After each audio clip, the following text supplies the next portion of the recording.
everybody, and welcome to another episode of the TheCivShow podcast, where we suck so you don't have to. I'm your host, MoySauce. Razing Zozo. And Nystagmus. And baby.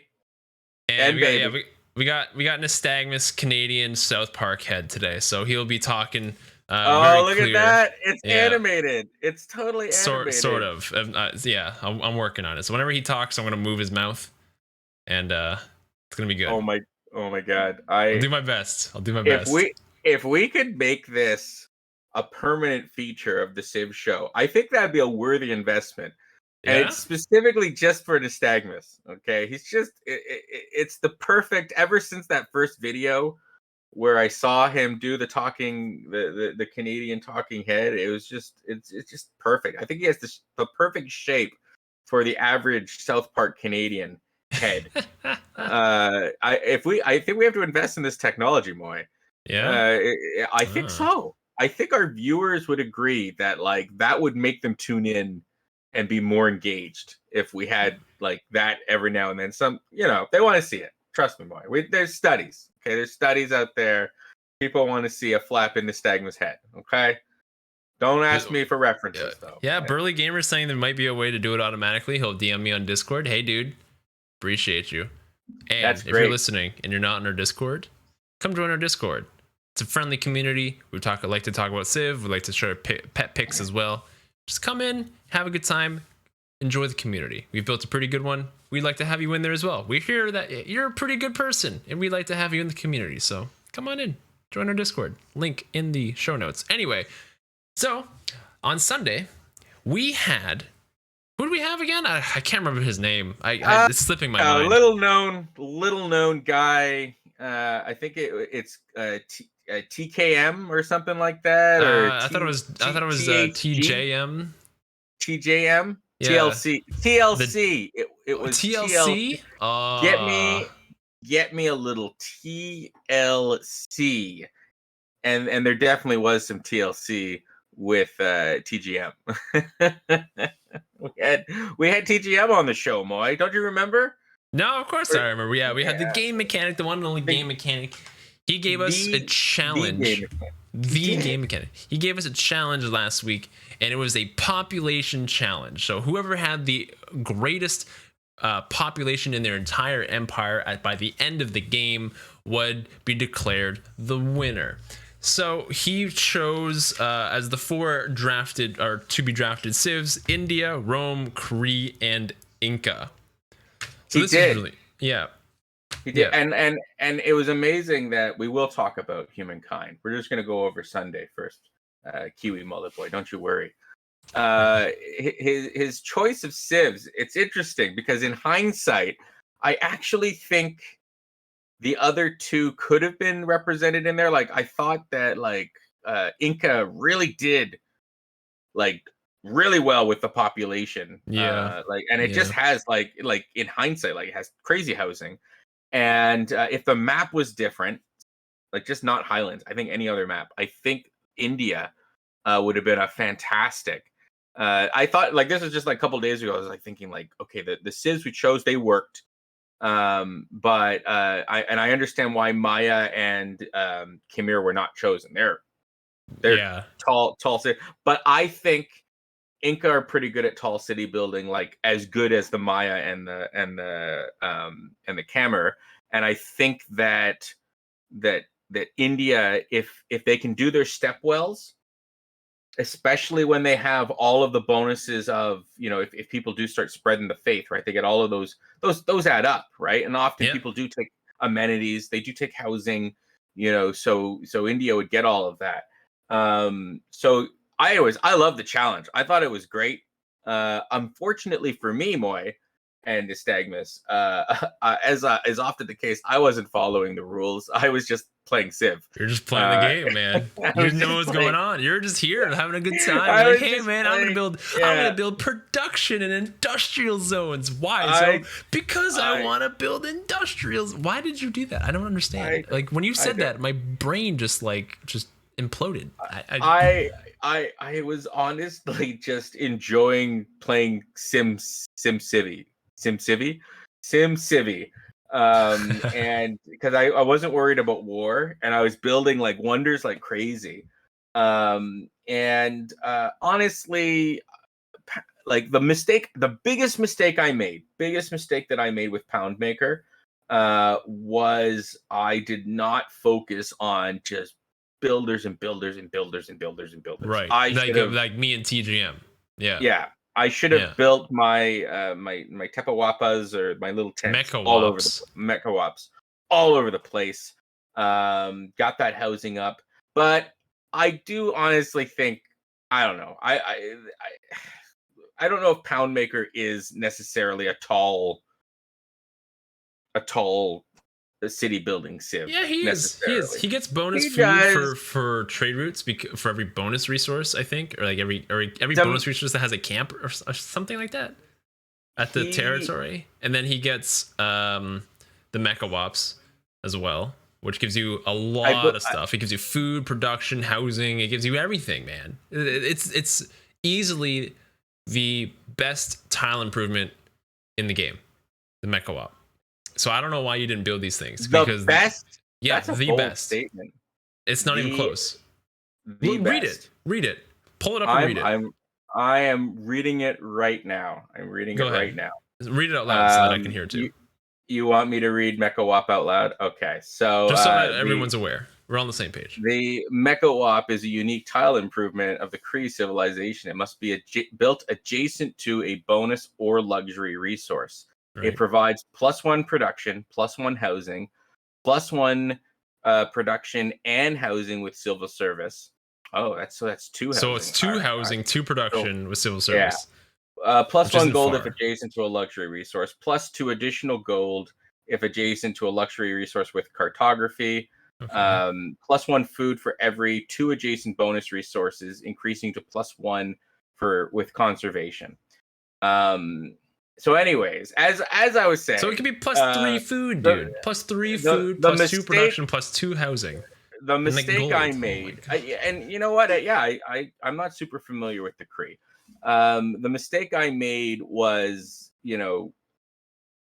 playing the Sim City game and not taking advantage of just build like you and TGM were pursuing the housing strategy. I'm guessing Nystagmus was to some extent as well, but you guys really went into it. I didn't embrace it. And like TGM gave me some great advice. He told me I started off good, the path I took and utilizing the opening Lady of the Marshes and doing all that was good. Right. But then I petered off, and that's my problem, I think, is I ultimately I don't often enough when I play Civ have the end game in mind, which is terrible because that's the first thing I'll teach you if you are ever a business student of mine, is you got to have the end game in mind. You got to have the visions, though. Vision. So yeah, in hindsight, I remember commenting on Sunday that I didn't feel that they were super good at as good as the other Civs at building high. But yeah, when I started building them at the end of the night, I was like, oh my god, these are huge. These are producing 9, 3, 3, 3. These are producing huge things. So yeah, I made the mistake of not knowing my Civ's power. And had I, that housing could have been ridiculous. I could have had as big cities as you guys did. Mm-hmm. So yeah, I messed that up. But the format's spectacular, and I think TGM has actually brought a new format to the TheCivShow. I think we're gonna do the population challenge more in the future, because I think any Civ could technically do it. Just the ones that we were using had a particular advantage, and I think we talked about who else might have been good at the challenge. Well, but yeah, who else builds farms? I mean, I think debatably you can kind of put Byzantium in there just because they have the Hippodrome. I feel like they're pretty decent at least handling the amenities, and you can build these tall cities with all these amenities. Since you have more amenities, it has more food output and everything like that. So debatably you can maybe put them in there, but they aren't. I don't think they're comparable to the 4. I kind of felt like the whole point of that game though was that your limiting factor would be housing, right? because you couldn't. It was also the H2O no H2O challenge. You can't settle in your water. Right. True. Right. Yeah. That was an extra. That's right. That's why he didn't do Mayan, because all of them could. Yeah, that would have been an unfair advantage. Okay. Yeah. Now I totally forgot about the no water part of that. Okay, because it was Rome was the other one, right? Yeah, that was me. Yeah. So Did that you build, you were. did you build a lot of bats? I just, yeah, I did. I built them in every city, but the problem I had was I got boxed in like really early.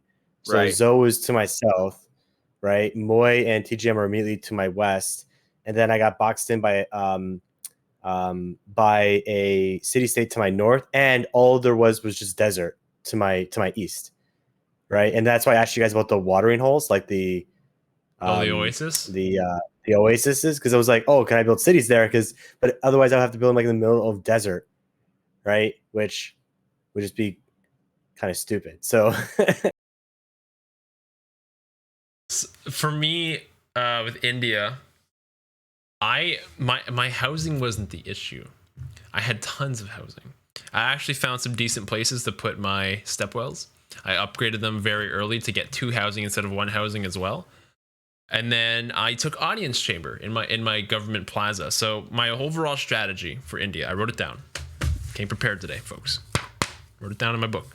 Okay. My strategy was obviously to go religion. I wanted to get religion really early. When I saw TGM getting great profit points before me, I had a little bit of a panic moment, not gonna lie, because Inca with Feed the World would be a disaster and he would have easily gone away with the game. So thankfully, I don't know if he let me get a religion or if he just wasn't paying attention to and not doing projects, but I did two holy site projects, got the religion first, took Feed the World, and took the Gurdwara, which is both food and housing things. So like my shrines and temples produce food and housing, and then also I have the third building that produces food and housing. So that's crazy. Then audience chamber, it gives you what, 4 housing and 2 amenities with an established governor. I think that's the number. And so I had crazy housing, but since there were so many hills, I didn't have any farms. So I rushed to civil engineering. So with civil engineering, you can build farms on hills. And then I started putting farms everywhere, but my culture wasn't good enough. And so I got it too late. And that was kind of like my issue. And then I think I made the mistake of keeping my governors established in the cities that had too much housing, and I didn't put them in places where that didn't have enough housing. So when I settled at the end of the game, when I got a golden age and I took Hicks on Draconis to get 4 population on this new continent, which was literally just a strip of land in the North Pole, which was stupid as hell. But I started settling in these tundra places and I got 4 population. I'm like, wow, yeah, I got an extra 12 population from settling 3 cities. That's a significant number. But since I didn't have the housing to support it, it immediately dropped down to like 1 and 2. So it didn't last very long, that bonus. So if I moved the governors there, at least I could have had some housing where they could have supported it. I could have moved my trade routes there as well, so that I had food input going into those cities. There was a couple of mistakes that I made. Another big thing that I did was, I don't know if did you guys upgrade Magnus to give you more food for your trade routes? Too late. I waited too long to do it. Really? Yeah. Oh, that was like the first upgrade I got. Yeah. It's so like my domestic trade routes were producing 7 food, for example. It was crazy. Right. So that was it, and I could have fine-tuned it a little bit. I don't know if I could have beat TGM because Inca's really, really good at the tall game, and I feel like India's only good at it because they can have the housing, but if you don't have the food, then there's just empty houses. It doesn't really matter. And that's exactly what happened. Is I had too many houses and no one was living in them. People were not making enough babies. Didn't have enough food. That was my Rome's thing is, ideally he's building lots of cities and they'll each be a decent size, but not necessarily, to the sky. And he got boxed in. So I think when I realized the power of the Kree, and I was like, oh, okay, and like because I could have been doing that from the beginning. I do see the Kree, the Indian, and the Inca. I could see though, if we played this again, I could see Rome rotating. I could see us having that like their one that Rome could have like also like killed people for their cities, right? fair, but like Rome's strength, like they really do need lots of cities like early. They need to get lots of cities really quickly. And I think as I recall, Nystagmus had enough room for like 5 cities, 4 cities where he was. How many cities did you end up having? 7. You had 7 in the end, but like your starting region, would you say like were that 7 right from the beginning, or was there only like I'm trying to remember the map. Where Well, did Rome? we played Highlands, Right. so it was we had a lot of space. There's tons of space. I think I just settled. I forward settled them without knowing I forward settled them, and that kind of boxed them in. And I knew with my Well, that I had and room to then expand. yeah. So what happened is that I was blocked off in the east by that desert, right? And there's also water there. So there was a city state above the water and below the water, right? And so I couldn't go across the water unless I got sailing and stuff, or I went around the city states.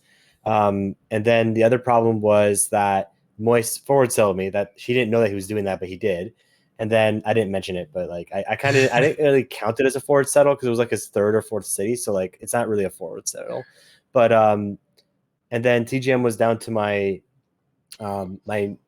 southwest, and then Zoe was right down directly south of me. So the only thing I could do was go north, but then there was a city state there that was blocking my path, and so it would have been discontinuous. And so I really didn't like how a natural like I could have probably did it if I made a more concerted effort, but it wasn't like a natural way of expansion. It would be I would have to go out of my way to do it. Is there a reason why you didn't go to war with anybody as Rome?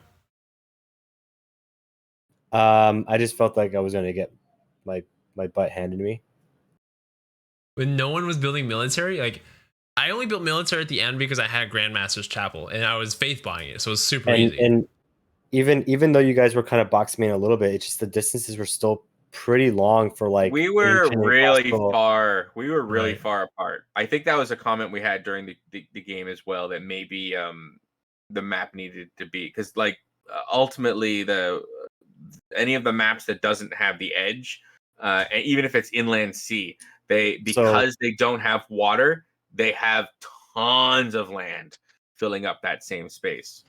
I also I was getting scared about loyalty because the other reason why I didn't like continue to expand into you guys was that you guys were hitting like really high golden ages compared to me, and I was just scared of loyalty and then giving you guys cities. That would be even worse if I built a city and then immediately switched to like loyalty. That's like giving you guys free population, right? And so I'm afraid to do that. And that's the thing if you're facing against tall civs, right? Because that So loyalty pressure, so much higher when you've got giant cities. But again, like I think the format has so much promise. Yeah, it was fun. Man. It was a lot of fun. It was. It was a lot of fun. It was a lot of fun. And when we're trying, we want to have a game end in see either a victory screen or have the game end that night. So I foresee that becoming like an opening week mechanic, like especially if we have a back-to-back. It's like, okay, well, we'll start with this and or we'll whatever, you know what I mean? Like I can see it being a one of our 1 weeker challenges, although a 2 weeker would be a lot of fun, because you're hopefully not having war. But if that was a 2 weeker, yeah, maybe we would have seen war. I was gearing towards war. I was just doing it too slowly. I was. My intention was to go to war. With me or who? I think TGM was beside me with TGM. Wow. Yeah, he was orange. Yeah, but I was going too slow. I focused on like too many wonders. If I had done the Kree proper, I think War would have worked okay, because they actually do those the MacWap good production, but also I was vampires, so Zozo had crazy production. Crazy food. That was my one saving grace. Like I think Zozo got up to like 19 or 20 or something like that, and it was purely because of vampires. Oh So yeah, you had vampires. I had vampires. Oh man, Yeah, you're the only one, I think, right? I was the only one. So that's why, like, I think with the challenge, like, and if you guys are content with Rome, like, I wouldn't want to change the civs, because I think that, like, that's part of the fun is that, but like I think we discussed a couple civs that might have been able to work as well. I honestly missed my old spawn because we restarted that game, right? Right, we had to restart. Yeah, because the no city states were spawning. My spawn was kick ass. Like it was so good. I had like natural boundaries, no one could get near me. I had like all this like great places to put baths down, right? So it was just like, oh man. And I was like, when we were about restarting, I was like up to almost 5 cities before turn 50. Whoa, dude. Yeah, honestly, when I saw that there was all these natural boundaries around me, all I did was spam settlers. Wow. That's And then insane. we mess, and I don't know even what that with the I had that with because we put 0 city states. But I So had the none of same them spawn. issue. I had the same issue when I played Sharkster's Challenge for some reason. With that's max city state. Did you have max city states? Maybe I like either way, like the city states worked. It's just for some reason the barbarians weren't turning. So I'll figure that out. Yeah, you can't have 0 and you can't have max. So you gotta find in between. So that's probably what it was. He had maybe he had max on. So there you go. Now I know. Can't have max. Now after, if you put it to 13, you can have more than 14, right? Like they'll just keep coming up. But they'll go to the max number. Right. Okay. That's right. So there'll always at least be 14 when one dies, another one spawn. Yeah. Perfect. Yeah. Okay, so now we know. So that fixes that problem. So yeah, I'm looking forward to trying that again. War was totally okay. People could have gone to war. That is a totally cromulent way to get population. But yeah, if I were the Kree again, I'd play a very, very, very, very different game. And I would focus on the population. And I think the Kree actually would be adaptable if somebody did go to war with them. The one also thing I noted was those freaking, I love those scouts. Those scouts are so, oh man, they're good. They can hold their own for like a long time. And they start with the upgrade, which is just great.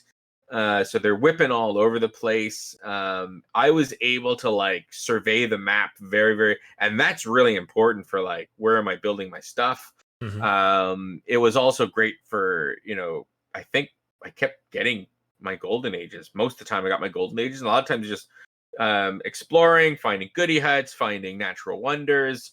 So yeah, it was, I really love those scouts. I think that they're one of the like few like units that civs get right at the beginning that are just so game changing. Like even the Aztecs being able to get a couple extra builders, like I just think those scouts are so reliable. There's so much utility to them, and then they attack at warriors as well. Like fantastic. So yeah, those were great. I like the Gaelic special unit. Just because they can hold their own for until like while. musketmen, dude. Well, maybe and then they can build man at arms faster because they build it. All they have to do is build one of their special district, and they get the man at arms tech right away. So like they get it so early. They do get it very. Oh, that's right. Oh, I never thought of that. You're right. They get and they get the apprenticeship. Not gonna lie, that game we played with and everyone's gonna hate me for this because I'm gonna say bad things about Giga Bro, but I wasn't super impressed with war carts. Online speed. The They don't last long enough. The ancient era units are hard to time because you got to build them, so it's kind of hard. Dude, in that game, I built 5 of them. So maybe you just suck, dude. I don't know what to say then. I don't know. Hey, did they you weren't try like not sucking? They weren't like Good they were at advice. the city. When I was taking over that city state next to you, right when you were in Japan, they were having trouble taking that city, and it didn't have walls. I don't remember. Was it over a river or like I don't remember. I don't know. Yeah, Maybe I gotta play them again. It's been a long time since I played some They're areas. you know what they're really good for? They're really awesome, strong scouts because they're super fast, right? Right. But as like a early rush unit, man, I'd rather have the Gaelic units or the Aztec Eagle Warrior. Hands down, I would want one of those two things other than the stupid war cart. Stupid war cart. How dare you say those words about the war carts? How dare you? How dare you? Sacrilege, man. Now, other than the game formats and all that stuff, great game, so much fun. Love the format. Just TGM himself, what a great guy. Yeah, honestly, so much fun. Like that was just 2 weeks of a roller coaster fun. Even with I got my ass kicked by Spain, but it was like I was overjoyed. It was great. It was like it's such an efficient ass kicking with armadas coming at me all of a sudden, and I guess I should have put the fog lights in, like no walls or anything. Like I deserve that. I forgot to put the fog lights in. Yes, I forgot to put the fog lights in. And yeah, just last week's podcast was so energizing and like real deal stuff. So and if you haven't listened to it, like give it a listen, guys. I think it was a great conversation. And it was just yeah, it was great to meet him. And I'm looking forward to working with him in the future, and we're going to work with him in the future, right? So yeah, so it's just a great colliding of civ stuff, for sure. Civ communities for sure. I think if it's just 3 of us and it's a population challenge, I think you can debate if as long as we ban Feed the World and the Gajwara, then we can do Kumai and Inca and Maya, and it's just 3 of us. You think the Maya with the no H2O? You think we are? If Maya you got rid of the no doesn't H2O, get housing maybe. ever. Yeah, the Maya gets no full housing no matter what, right? So maybe if you ban full housing from everybody, but I think everyone will find a way to get housing eventually. Maybe the only one that'll struggle with that is Kamai.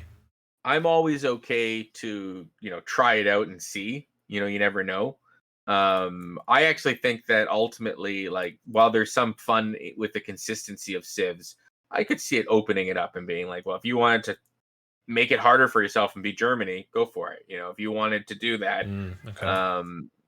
By all means. Like if we wanted to give people the option to opt out and be something else, but yeah, I do see a certain to a like a format where it's like, no, it's always these people. I can see that being fun too. But yeah, and the game he introduced was great. And I liked that he's a great coach. He was teaching tips. you a lot, right? He was giving tips, so yeah, it was just such an enjoyable couple weeks, enjoyable evening, and then an enjoyable couple weeks. So so grateful that you came on the show for sure, TGM, and I hope everybody watched it. That's on right now and listening now. And if you didn't, we've got our YouTube video on demand, right? It's up there now. Yeah, it's on our VOD channel, the CivShow VODs. Channel. All of our streams, Sunday streams, and podcasts are now on the CivShow VODs. So if you're looking for our videos, our unedited videos, that's where they go now. CivShow VODs. Raw and wriggling. So do you want to move on to? Let's move on. To Humankind. Yeah, the exciting topic. Part of the day. I didn't get to play it, Moy. You did, but I did watch you play it. I watched both see us play it, and it was very entertaining to watch. Why don't you give us your rundown of your multiple failings with the game. Man. So I didn't even play on a hard difficulty. That's what's sad. But I also don't understand fully the mechanics of the game yet. I'm trying to understand what should be prioritized at the early game. My first game, I went for it was called the Assyrians. It was an ancient era culture, and they're the expansionist civilization. They get extra movement, and then the expansionist part of it is that they can kind of like absorb other outposts and cities, like kind of like Eleanor, like how Eleanor absorbs it into. They could do that, but I didn't really know that. I just saw the plus movement. I'm like, oh yeah, I want to scout around my continent. That sounds really good. I'm gonna take that. So I took it, and then I died to my hyper aggressive neighbor, who built like armies on armies on armies, and then steamrolled over my guys. I built maybe only 2 cities that whole game, one of them being my capital, because I didn't really know the efficiency of how I should build my cities and where I should build my cities. So I kind of really struggled there. With my second game, I said, okay, I'm going to change this. I want to only focus on war, because I'm going to kill this green guy because I know he's going to kill me. So the thing, it's the same scenario every time. Everyone's playing the same scenario, same map, same stuff. So I picked how did you pronounce it? You gave me the pronunciation on stream. I don't remember. Do you remember? The Hittites. The Hittites, yeah. So I picked them, and they have a special heavy chariot. It's equivalent to a heavy chariot in Civ 6, and you need to research the wheel. So I beelined the wheel, but the thing in Humankind is that you can't build warriors right off the bat. You can only build scouts. And so as I was beelining the wheel, I couldn't build military units. So I'm kind of focusing on building districts, getting my population up a little bit, seeing if I can build a few more cities around my empire. And I was getting the city thing down, and I learned that you can attach territories into like your main city, which I think is really cool. So like you could basically have 2 cities, but then combine it and absorb it into one city, so that one city is like a mega city instead of it being 2 separate cities. I thought that was really, really interesting. Also a really cool mechanic that I think is like just so intuitive, and it's so 2021. I love it. You know how you can disband units in Civ? Yeah. So if you disband a unit in Humankind within your territory, +1 population to the closest city. Oh, that's genius. Cool. Genius. Yeah. Cause I'm like, oh, that makes it. Yeah, he's just retiring from the military and becoming a regular citizen. Perfect. Civ used to have that your settlers could do that your settlers could join a city. And then they got rid of that. Yeah, but that's cool. I like that. I just even watching you play, I liked how much geography played a role in that. Yes, and that it was layered. I thought that was really cool. The layers are really cool to the mountains. So like you can't go up a mountain, you have to go around the mountain. So if you position archers up there and you kind of just cover their flank, they can just keep firing down and bring hell on everybody. Yeah, the geography is really cool. And yeah, I back to kind of like my downfall. I didn't build any warriors. So finally, when I got to the wheel and I got to bronze working, which I didn't realize I needed to build this unit, so I needed horses and bronze. So I got to bronze working, and I was 2 turns away from building it, but it didn't matter because he brought on like an army of 10 warriors and just overwhelmed me. And I took my city back. I ended up taking my city back, but then I lost it again. So then I kind of just rage quit at that point. One of the coolest things, there's a lot of cool things about Humankind that I really, really like. One of them is the fact that you're the leader.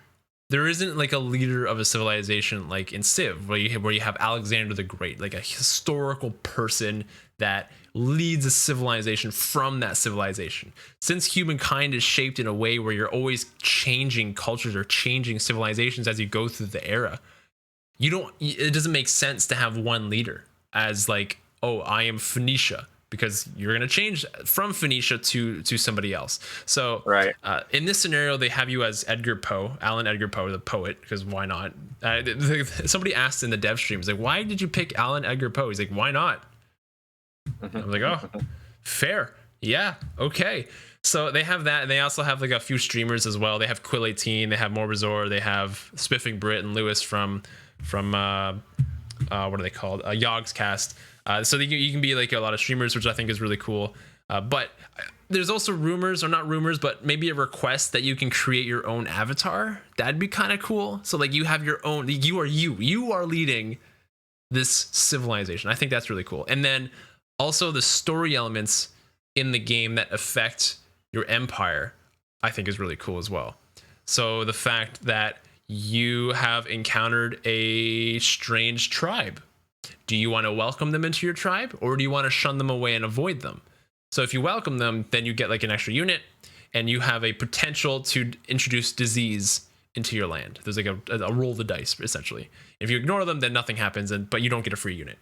That's really cool. But there's also these like choices where it affects you, how your empire works. So if you want to focus more on liberty, or if you want to focus more on whatever the opposite of liberty is, I don't remember the exact word for it, but like, or if you want to do reason, so science, or if you want to do tradition, which is religion, because generally those are kind of on the opposite ends of the spectrum. So you get to choose. So you have to, like, if you encounter, oh, you see this natural occurrence in the sky and the stars are aligned, what does it mean? And you can say that it's like, oh, God is telling us that we need to do something, or it's just that, or the planets are aligned because it is the rotation of the sun and the stars aligned it perfectly. So like that's the faith and the science part, and that's kind of really cool. I like those parts of humankind.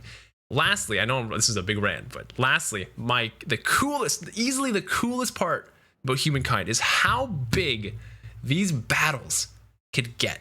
There's massive. So on the humankind dev stream, he was playing in the industrial era. So he had tons of, he had armies and armies and armies, and the opponents had armies and armies and armies. It was crazy. And he's sieging the city, and the city has walls, and you can't get your units in the wall. So you have to like break the wall down with your trebuchets or your siege cannons, and then once you break the walls down, then you can like swarm your enemies and you're inside the city.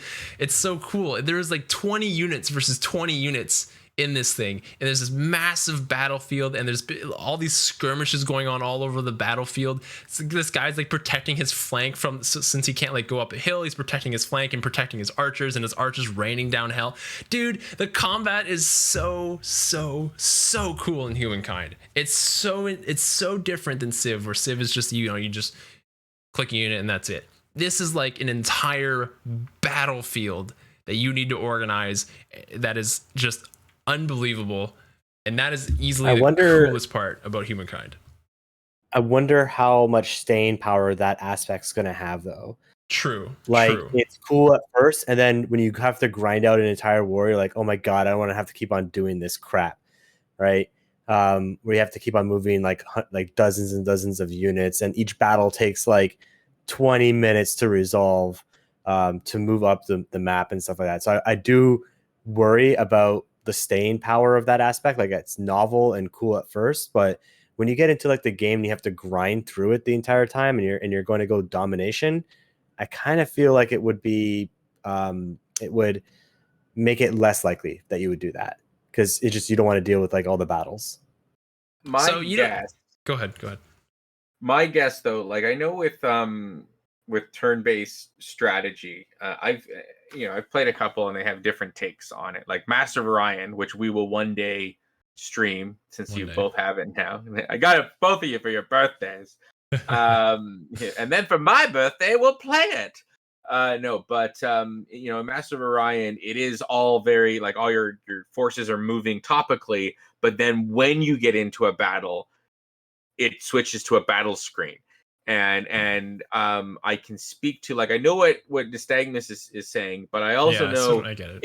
if they do it properly and they integrate it into the game, like in Master of Orion, the space battles are important. They're few and far between generally, but tactics can matter, and they make it fun. Like, they make it that like you literally are these two fleets that in real time are moving towards each other. So I'd imagine in Humankind, if let me finish in Humankind, that if it is that engaging, that they've made it that, well, war is a big deal, and when it happens, this is an important part of the game, and it's not like Civ, that it's just two units strategically represented, and when one dies, that's it. It's a much more important. We're fighting over a battlefield. The battle lines are going to shift. So if they did it properly, then it's almost like the rest of the game kind of slows down when there's war. And when war actually presents itself, now things are slowing down, and it's the war, and the rest of the game isn't maybe progressing as fast. I don't know. So I have to play it. I just don't want it to turn into like a really fun game I used to play that was like back in the day. This is like 15, 20 years ago, was Star Wars Rebellion. And that's when you can like be the Empire or be the Rebellion and build big fleets. I at one point it just got too busy in the fleet battles. I literally just let the computer decide every battle at some point. Unless it was like the very last battle on the last stand planet, I just didn't care. I just let the computer decide the stupid battle, and then I went on back to managing my empire. Right. So I just don't want it to turn into that kind of thing. So there is an auto resolve function if you wanted to do that. I think you kind of touched on the Star Wars game, but it's also where there's rounds in a battle, and there's also like turns in a battle. So there's maybe like 3 or 5 rounds depending on how large the armies involved are. So you take 3 turns or 3 rounds, but then you have to do everything else in your empire, and that's 1 turn. And everybody takes their turn during it, and then the next turn happens, and then you do your little battle, and everyone's taking their turn, and then you kind of like same thing. So battles can last multiple turns. So it's like it feels a little dragged on, but it's also very engaging. I feel it's a lot more engaging than Civilization is, in my opinion, because you're way more involved in the strategic planning of where you are in the space of the battlefield and how you're managing the actual field. Whereas in Civ, like all you have to worry about is, am I crossing a river? Am I on trees? Am I on a hill? This is like it's much different. You got to worry about your flanks. You got to worry about high ground and low ground. You got to worry about the mountains. There's so many environmental things you need to worry about. And they obviously have to set themselves apart, because when you look at the game aesthetically, beyond like the cool aesthetics, like just the look of the game looks very similar to Civilization. So they have to obviously draw some lines in the sand to show here are some clear distinctions between how we do things and how Civ do things. We've made battles are more drawn out. You could really see the borders change. Like when I was watching Bosius today, he declared war, and it was literally like, you could see the border, and he's got the battlefield forces, expands, and he's pushing back, and that seemed kind of neat. That seemed like it's a bit more involved, but maybe war in general, and just the mechanics that I was making out from what he was saying. You don't just go to war. You could, but you want to get like war support, basically. You want your empire gets war support. Your empire wants to go to war with these people. You want it, and I've always liked that. I've always thought like one of the things kind of lacking sometimes in games is we're allies and we've been in harmony for centuries, but then I decide I'm going to declare war. It's like, well, would your people want to do that? Like, you're in charge, but it's like, well, we've been living side by side for a long time. Well, maybe we don't want to go to war. We're kind of integrated. And I've always kind of not liked that aspect of strategy games, as you're in charge. You can very easy. It's like, if Canada was like, we're going to declare war, if the prime minister said, we're going to declare war on, that's not going to like. What the easy answer to that question is?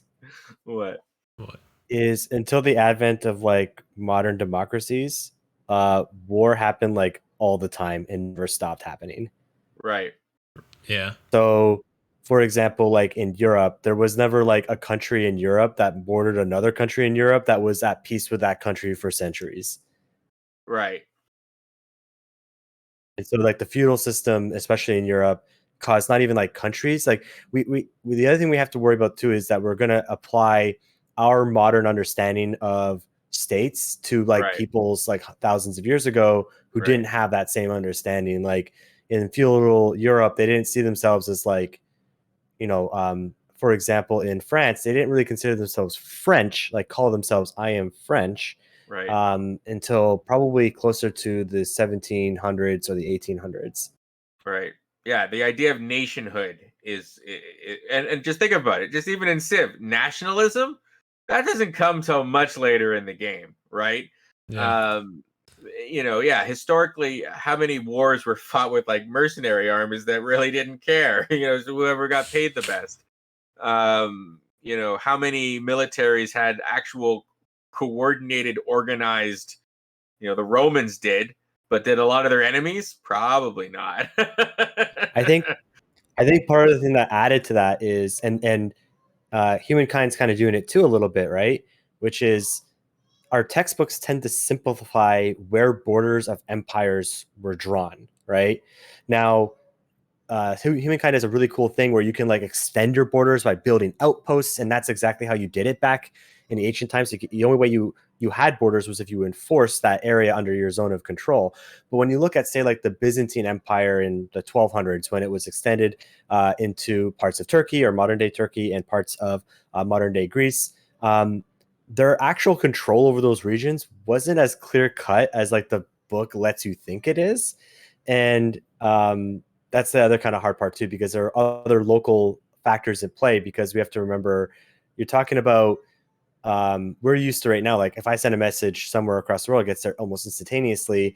It gets there actually pretty quickly during the age of exploration. You can get a message from the Americas to Europe within a few weeks, but in the Roman Empire it would take like a month or two to go from one end of the empire to the other. Was it you couldn't just light a torch and then everybody knew? Well, it didn't go that fast. No smoke signals. It couldn't just like. Although didn't the Great Wall, like, it wasn't that why the Great Wall of China was so successful? Like that's what they did. Like they lit up like a thing on top of the wall saying that they were under attack. Was it the story of the Great Wall of China that it like totally didn't do what it was supposed to do? It didn't exactly stop the Mongols from taking over China. Hey, if South Park probably did a better job than not having one. I mean, yeah. Well, wasn't the actual Great Wall like a bunch of? This is, I think, Nystagmus a bunch of walls that were just connected, like later. So it was like a series of things that ultimately ended up getting connected.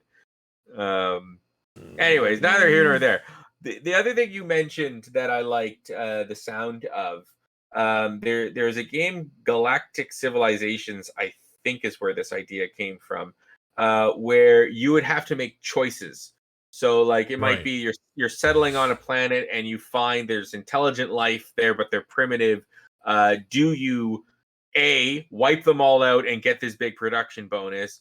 B, leave them alone, but also let them live? Or C, do you like take this penalty and do the right thing and make sure they have all the space that they need? And ultimately these would accumulate into the alignment of your empire.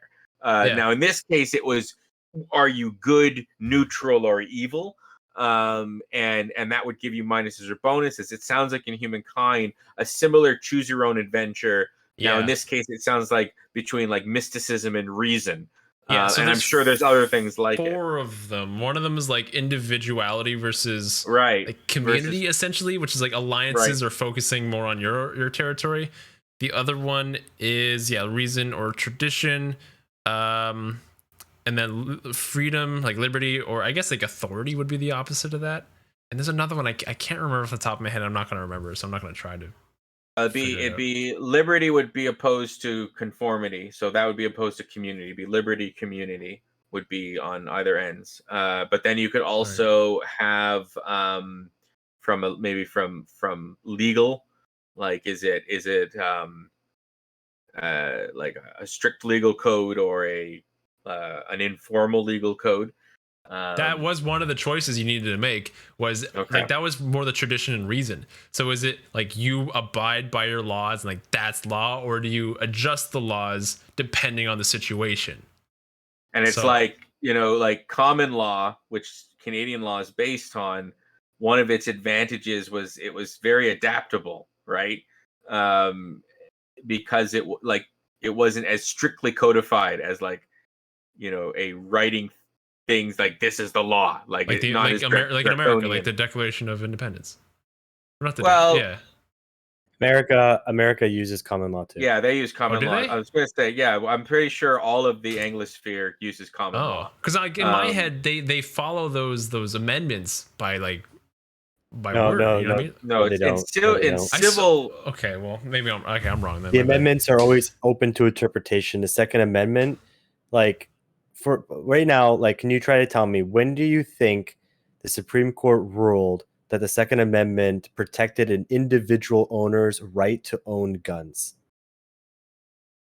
I thought that they fought people against like, no, you're not going to take away my amendment. Like I thought that was an American thing. Is it? Am I wrong? The Supreme Court didn't officially rule on that until the 2000s.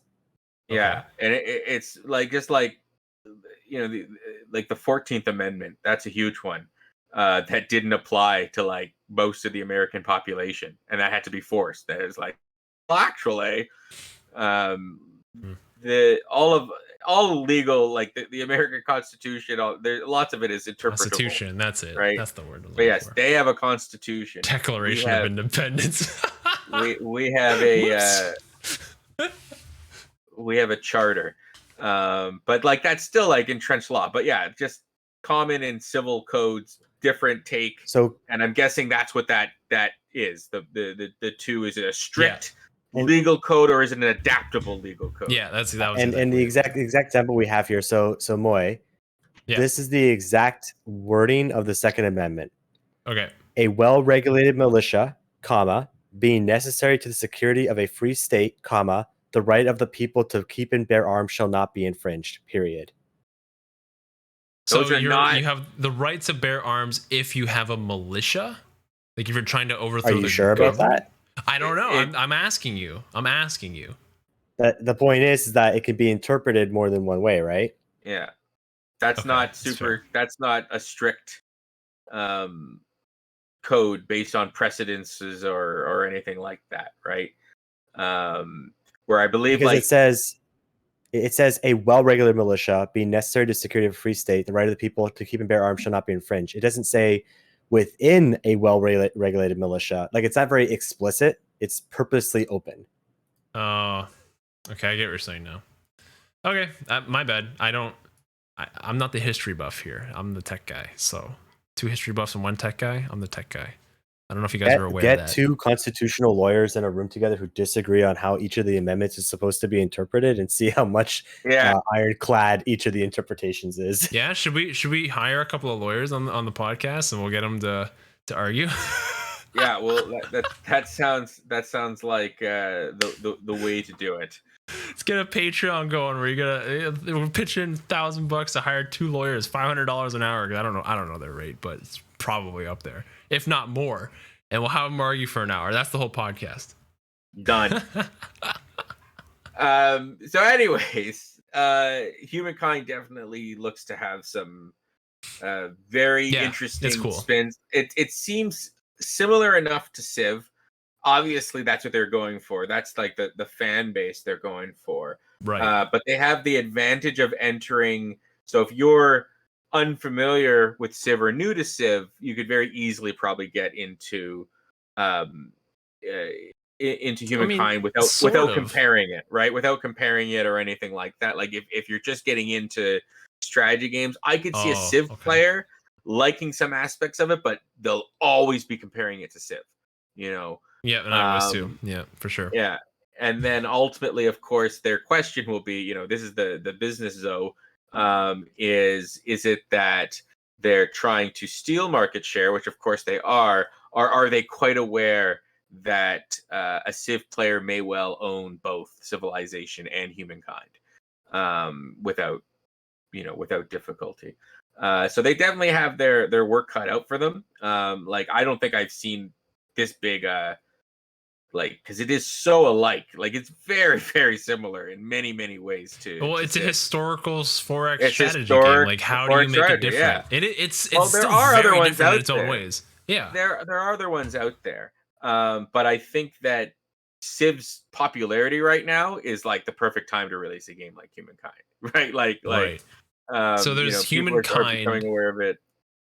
Yeah, there's Humankind, and then there's another game called Old World.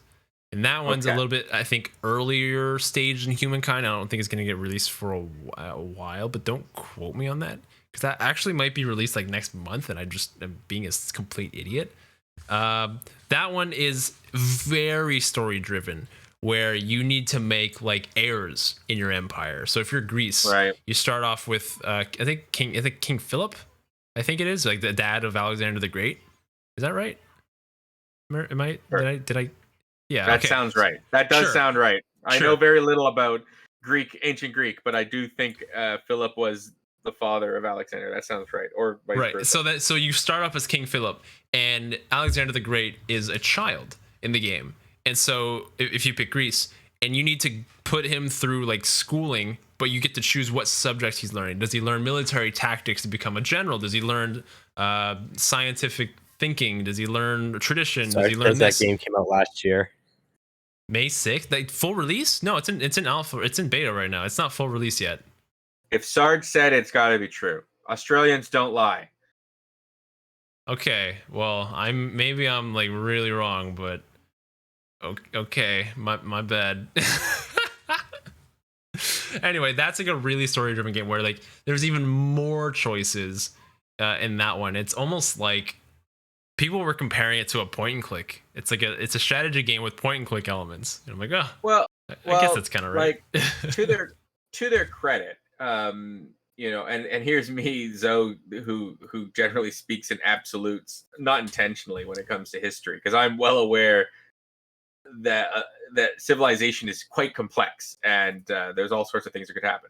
But to be fair, like Civilization, I think it's a complex game, but it more or less follows a common line. Like all Civ games follow this kind of common thread from the ancient to the atomic era, and there's only so many paths you can go, and ultimately it's the same sort of path. I think that these other games where you're getting more into storytelling is more celebrating the complex side of Civilization, in that a lot of history is just about choices, and it's, you know, what choice was made, and had a choice been made differently, things could have turned out to be very different. Right.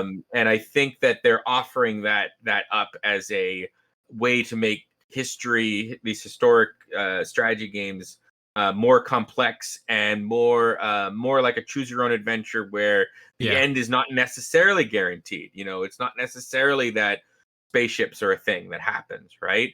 And I hope that like that's like, you know, really trying to demonstrate social evolution, that it's not how it happened here is not guaranteed, right? And if a game could do that well, and still make sense, you know, I guess there's a certain safety in us understanding the progression between ancient to now, because we can sort of visualize it.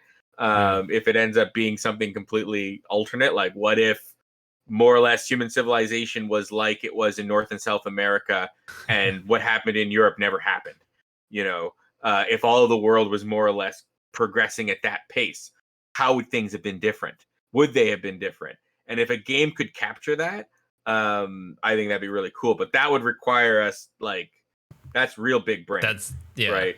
Unrelated but related topic. Are you guys watching Loki at all? Not yet. Oh, not yet. Dude. I got too many things to watch, man. I got too many things to watch. Plus 3 kids, and a wife that likes attention too. So you know, I got windows. But no, like I dedicated, like I watched like 2 months ago the entire Marvel in order. So I will Loki and the WandaVision. I intend to, but yeah, there's all these other things. I'm assuming you saw it, the first couple episodes there, Moy. Yeah, so I just watched the second one today, and then I watched the first one last week. Answer me this one question: do they explain why he's still alive? Yep. Okay. It's well made so far. So it's well written. It's very well written. I'm not gonna spoil. It's well written, and yes, they explain why. And don't forget, guys, I still got Sharknado that I gotta get watched. Oh, jeez, dude. I gotta watch it. I gotta watch Sharknado. No choice. I gotta do it. Well, that I can do, like, you know, before I go to sleep. It took me Put 3 you to nights sleep. to watch. What was it called? Professor. It's like the Imaginarium of Professor Persantis or something like. What? It was such a weird movie. It was like Heath Ledger's last movie. Okay. It was such a weird movie, but it was like it's a movie I want to watch again, just because there's so many trippy, weird parts. It's about like this immortal that makes a deal with the devil, and Okay. it's just it's got lots of whacked out things. Anyways, Speaking of just deals with the devil, speaking of deals with the devil. next week We do have a deal with the devil. I tried to give so many clues, and I guess your casters didn't care yesterday, Moy, about all the quacks I gave, and that the Knights of Camelot would be cheersing and with ale for this particular person, but no one could guess it. I guess until and no one did, right? no one but did. yeah, No, I had to say it at the end. Yeah. we have someone very interesting on the show on Sunday, don't we, guys? We do. Why don't you introduce? I always introduce the guest. You all right? Well, we got Dux Lancelot himself coming on the show, and I've only just recently started like really looking at all the content that's out there, and it's entertaining stuff. He's much better at the game than we are, guys. Dude, have you seen his like production everybody. challenge? Yeah, like everybody Like- that we have on the show. He had like 3,000 production in his city, dude. Oh my 3,000 God. production. This guy's got a massive brain. And then when he played the tournament, the what was it, the Civ 6 Invitational tournament as Maya, and he was like just absolutely murdering everybody in science. This guy knows how to play, bro. And I'm kind of scared. I don't know what to do. How can we cripple this guy? 3v1? I don't think that's gonna be good enough. I think It might not be. It might not be. Like we can do 3v1 the first game, and then if it's not enough, it's like I guess we get some computer players next time, or we can have that. It's us and him against some sort of scenario. I don't know. I think we'll do what we did last time, though. We'll present him with some options. We'll let him wipe the floor with us on Sunday, and then we'll see what he can do for us next week.